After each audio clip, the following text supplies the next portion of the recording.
The most obvious hint that the new Justice League trailer is the first post-Wonder Woman glimpse at the movie comes from the prevalence of Wonder Woman and related elements on screen.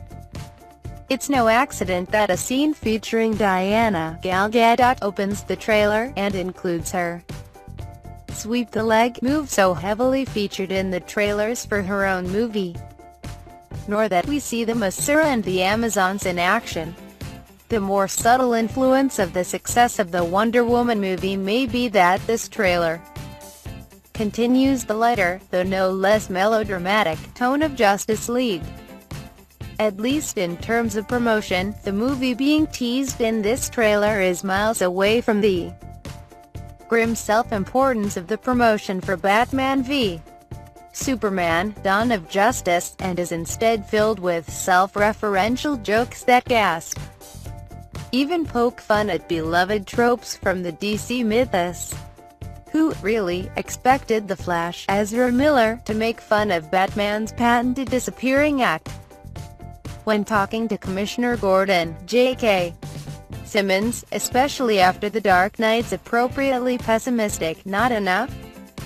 When did Aquaman, Jason Momoa, get so self-aware that the hair shake as he walks away from pummeling a parademon through a building feels like a nod to the over-the-top nature of the scene? That's actually easy to answer. It was when Momoa was cast, most likely. Even the Batman mythos gets to poke fun at itself. Thanks to Jeremy Irons' dry Alfred Pennyworth.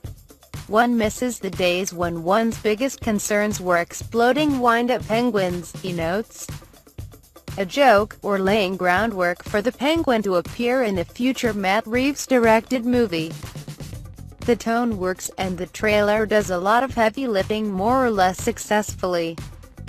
The basic natures of The Flash, self-conscious, awkward and funny, and Aquaman, a blunt bruiser who's worryingly game for a lost cause, are demonstrated. The villains are almost introduced, or at least teased.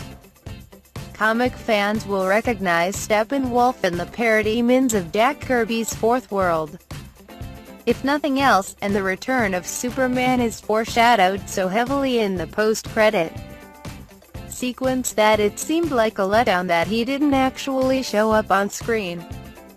If there's a major failing for the trailer, it's one that's a running theme in Justice League promotion to date.